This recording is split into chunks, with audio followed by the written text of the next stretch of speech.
Baik, Assalamualaikum warahmatullahi wabarakatuh.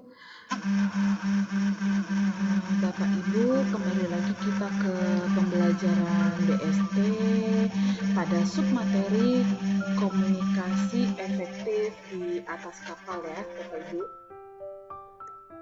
Nah, adapun tujuan pembelajaran komunikasi efektif di atas kapal adalah yang pertama, siswa mengetahui cara komunikasi yang baik di atas kapal. Yang kedua, siswa melakukan komunikasi dengan isyarat visual dengan baik. Yang ketiga, siswa menerapkan komunikasi dengan radio dan komunikasi telepon dengan baik di atas kapal. Nah, selanjutnya, apa sih konsep dari komunikasi? Nah, komunikasi adalah penyampaian informasi dari satu pihak ke pihak lain. Hal ini mengandung pengertian membentuk suatu sistem yang terdiri dari elemen-elemen yang saling mengadakan interaksi secara dinamis dengan tujuan untuk mempengaruhi tingkah laku penerima berita lewat informasi yang diberikan.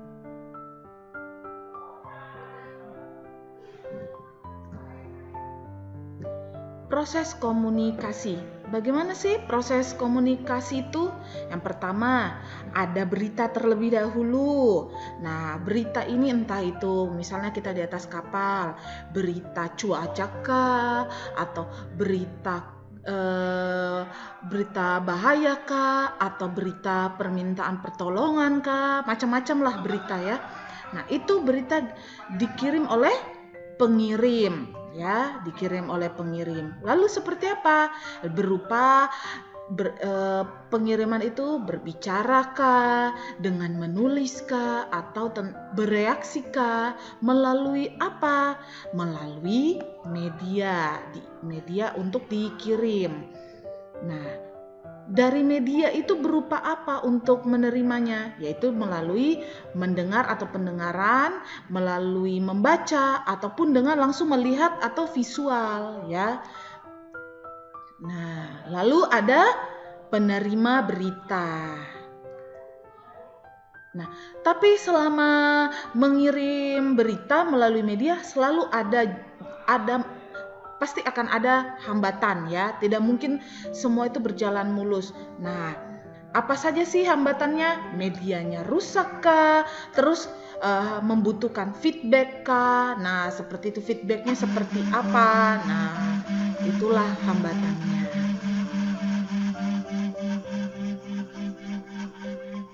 Nah, ini adalah elemen-elemen komunikasi. Yang pertama dalam elemen komunikasi itu ada pengirim atau komunikator. Terus ada penerima atau komunikan. Lalu ada pesan, ada saluran dan feedback. Nah, itu masuk dalam elemen-elemen komunikasi.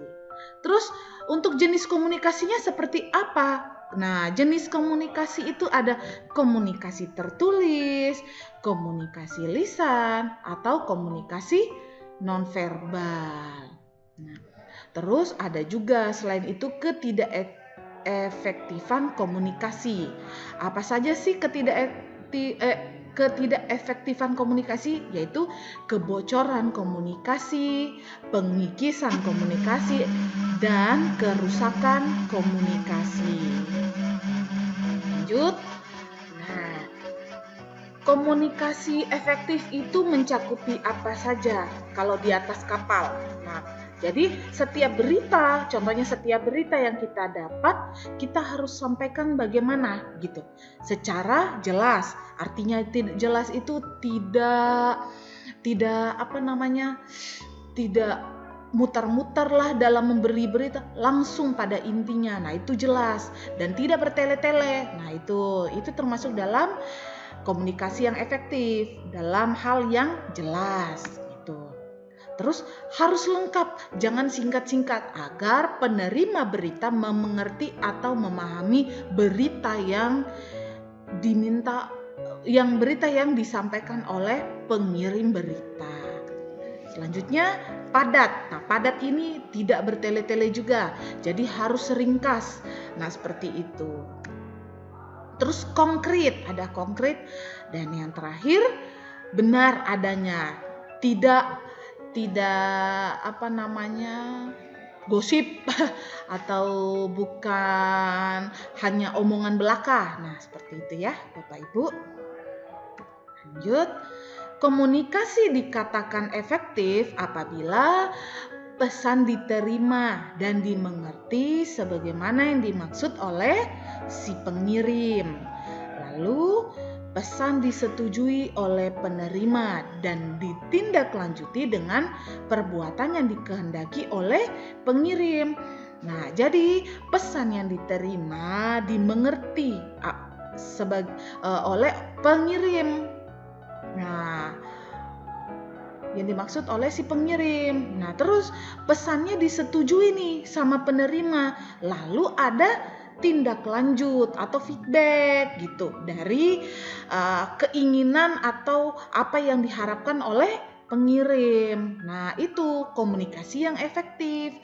Nah, dan tidak ada hambatan untuk melakukan apa yang seharusnya dilakukan untuk menindaklanjuti pesan yang dikirim. Jadi pada saat pengirim pada saat penerima berita menerima berita oleh pengirim, tidak ada hambatan untuk melakukan apa yang diharapkan oleh si pengirim berita. Nah, seperti itu ya, itu dalam komunikasi efektif. Prinsip dan teknik komunikasi yang efektif. Nah, komunikasi verbal mempunyai makna, terus mengandung arti, maksudnya dapat dimengerti, dan memperhatikan teknik berbicara yang efektif. Lalu ada juga prinsip berbicara. Nah, mempunyai arti pokok dasar, terus keyakinan, lalu ada asas dan kebenaran berpikir. Selain itu tekniknya seperti apa? Nah, dalam teknik berkomunikasi yang efektif, kepandaian, pengetahuan dalam membuat atau melakukan. Lalu yang kedua, membuat sesuatu yang berkenan dengan seni atau kesenian. Nah, yang ketiga, teknik lebih luas dari metode. Yang keempat, daya upaya dan kemahiran karena pikiran yang lebih luas. Dan yang terakhir, perasaan yang lebih tajam. Nah, itu tadi ya prinsip dan teknik komunikasi efektif. Nah, ini adalah lagi prinsip-prinsip berbicara efektif. Kemampuan berbicara tidak mutlak, anugerah Tuhan Yang Maha Esa. Oleh karena itu, tetap harus dapat dipelajari dan ditingkatkan dengan berlatih secara terus-menerus. Nah, bagaimana sih trik teknik berbicara? Nah, ada menarik nafas supaya apa? Tidak tegang. Nah, terus mengatur volumenya. Nah, contoh kita ngomong dengan atasan, bagaimana sih volumenya? Tidak tinggi. Kalau kita ngomong sama atasan kita, volumenya kita seperti volume merendah ya. Terus menggunakan kata-kata sehari-hari, ya biasa aja. Komunikasi yang efektif di atas kapal biasa aja ngomongnya. Jadi jangan juga kita terlalu formal gitu.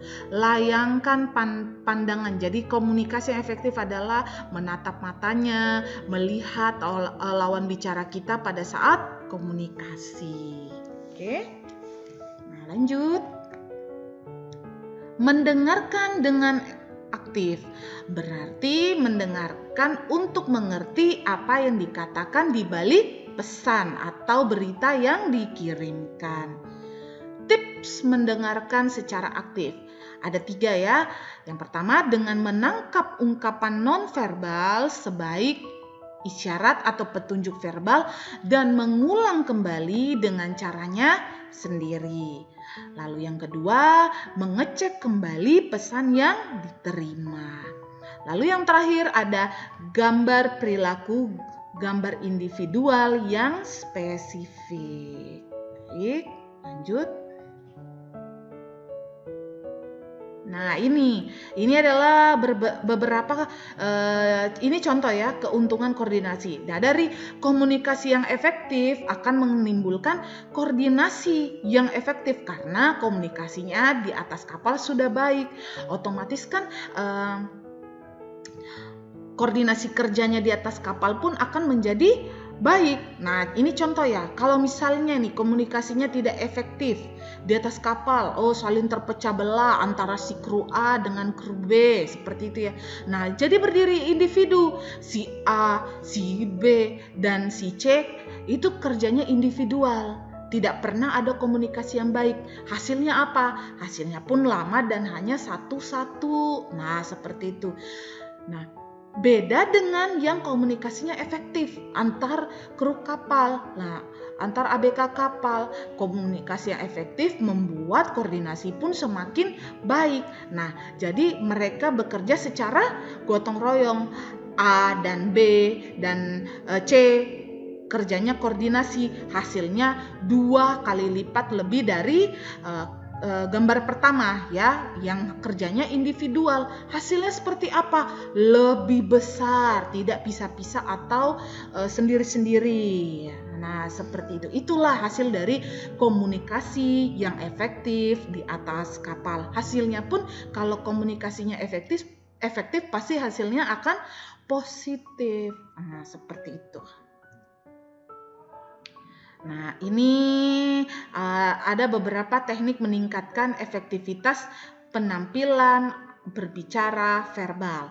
Yang pertama dari teknik peningkatannya yang percaya diri, lalu yang kedua ucapan kata dengan jelas dan berlahan-lahan, tidak terlalu cepat kalau bicara, terus bicara dengan wajar, lalu atur irama dan tekanan suara dan jangan monoton.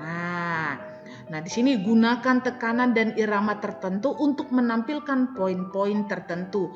Marah kalau nada tinggi, contohnya seperti itu. Nah, kalau ada kita pengen poinkan atau menekankan pada sesuatu, itu yang lebih ditekankan bahasanya gitu atau intonasinya. Nah, terus menarik nafas dalam-dalam. Nah, ini untuk mengurangi ketegangan atau rasa deg-degan. Nah, terus hindari sindrom kan kita biasa tuh Nah, itu jika terpojok, kehabisan bicara. Nah, seperti itu biasanya. Jadi kita menghindari itu. Nah, terus membaca paragraf yang dianggap penting dari teks tulisan. Nah, lalu apa? Siapkan air minum, lebih pentingnya ya, Bapak Ibu. Nah, itu teknik meningkatkan efektivitas dalam berbicara verbal. Lanjut, hal-hal yang menarik yang dapat mempengaruhi pembicaraan. Apa sih hal-hal yang menariknya? Nah, biasa lawan bicara menarik kalau melihat dari sisi pakaian. Wah, busananya look nih, sedap untuk dipandang. Nah, lawan bicara pun akan semangat. Nah, seperti itu. Rapi dalam berpakaian. Nah, ya. Terus pandangan matanya tidak liar ke sana kemari selama komunikasi dengan lawan bicara. Lalu air muka. Nah, air muka itu maksudnya mimik mukanya ya, mimik muka seperti apa. Jadi diikuti kondisinya. Kalau memang dia lagi serius, kita pun ikut serius. Jangan kita bercanda dengan ketawa-ketawa terus. Nah, seperti itu. Terus sikap badannya sopan, mengikuti cara berbicara komunikasi dengan lawan bicara. Lalu suara. Ada juga tulisan. Lalu apa? Lalu senyum. Terus berjabat tangan itu maksudnya mengepal seluruh tangan, menggerakkan 2 atau 3 kali. Jangan terlalu menggenggam erat. Terus berpikir, terlihat senang dan sukses. Ingat namanya. Jadi setiap kita komunikasi dengan orang, jangan sampai kita lupa nama orang tersebut. Itu akan menyinggung perasaan lawan bicara kita secara tidak langsung. Nah, seperti itu. Lalu tunjukkan daya tarik yang tulus terhadap orang yang dihormati. Seperti itu. Nah, ada beberapa istilah keselamatan pada saat kita di atas kapal ya. Nih, ada istilah-istilah seperti ini. Ada abandon, alarm, apparel, belt, David, distress, drill. Nah, ini istilah-istilah keselamatan ya. Nah, ini ada emergency, extinguisher. Nah, itu lebih ke bahasa-bahasa LSA ya. FFA. Nah, terus di sebelahnya ada fire nozzle, foam, hydrant, life jacket, life boot, life saving equipment, life raft, life buoy. Nah, ini lebih ke LSA. Apa sih FFA? Apa sih LSA? Kalian pelajari ya apa kepanjangannya dan apa aja yang masuk ke dalam FFA dan LSA ya.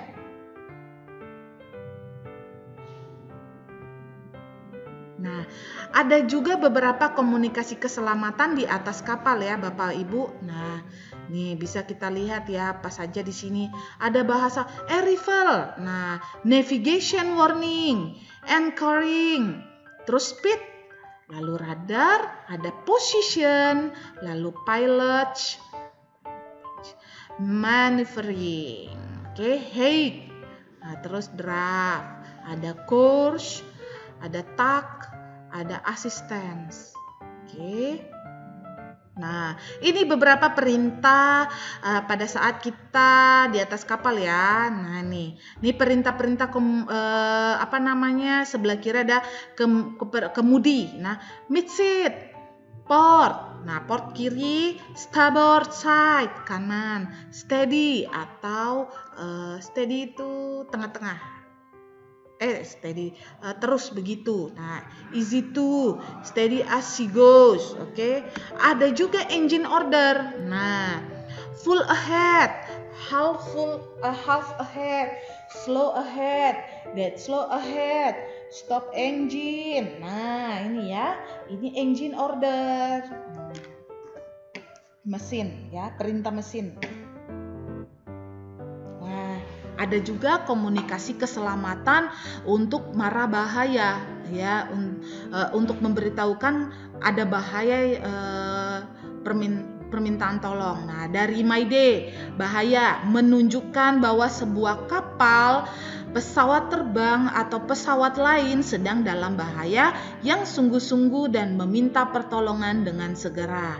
Ada PAN, penting sekali, merupakan berita cuaca menunjukkan bahwa stasiun yang sedang memanggil itu harus memancarkan sebuah berita bersifat sangat mendesak yang berkenan dengan keselamatan kapal, pesawat terbang atau kendaraan lain atau keselamatan orang. Lalu ada security, keselamatan, merupakan berita cuaca menunjukkan bahwa stasiun itu sedang dalam gilirannya memancarkan sebuah berita tentang keselamatan pelayaran atau sedang memancarkan berita penting tentang keadaan cuaca. Nah, di sini kita bisa sekilas nonton video ya.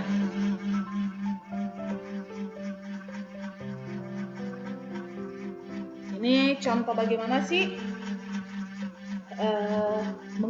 menggunakan berita komunikasi keselamatan. Mayday, pan.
Baik, tadi kita telah saksikan bagaimana cara komunikasi keselamatan, yaitu Mayday, Pan, ataupun security ya, Bapak Ibu.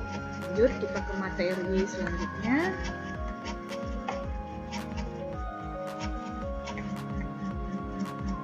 Nah, selain itu ada media komunikasi di atas kapal.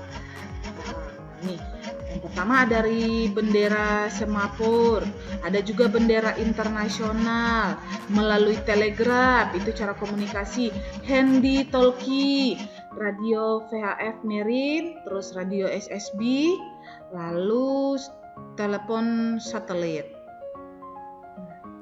Pentingnya koordinasi dan komunikasi kerja. Yang pertama, memastikan adanya kesatuan gerak dalam organisasi. Yang kedua, saling berkomunikasi dan bantu-membantu antar pejabat atau unit. Lalu yang ketiga, menjamin kesatuan kebijaksanaan untuk hal-hal yang sama. Yang keempat, menghindarkan merasa paling penting dalam organisasi. Yang ini nih, itu berarti merasa egois di dalam organisasi. Lalu yang kelima, memelihara dan mengembangkan saling pengertian. Tidak ego untuk satu pihak ya, sehingga dapat menumbuhkan kerja sama. Tidak mau egois untuk dia saja yang dimengerti. Nah, seperti itu. Terus yang keenam, memelihara dan mengembangkan saling memenuhi, membantu antara pihak yang tugasnya saling berkaitan. Lalu yang terakhir, menumbuhkan sikap mematuhi peraturan hubungan kerja antar instansi. Lanjut. Nah, selanjutnya ini ada soal esai untuk Bapak Ibu kerjakan ya. Ada 5 soal esai. Yang pertama, jelaskan dasar-dasar komunikasi di atas kapal. Lalu, jelaskan hambatan gangguan mekanik. Lalu yang ketiga, komunikasi yang efektif terjadi bagaimana? Apabila, terus jelaskan apa yang dimaksud dengan komunikasi efektif secara lengkap. Lalu yang terakhir, jelaskan keuntungan komunikasi yang baik. Baik, Bapak Ibu, sekian materi kita tentang komunikasi yang efektif di atas kapal. Nah, misalnya ada pertanyaan seputaran komunikasi efektif di atas kapal, Bapak Ibu bisa menghubungi saya ya ke nomor yang sudah saya share ke Bapak Ibu melalui kurikulum vitae saya. Baik, terima kasih atas perhatiannya. See you.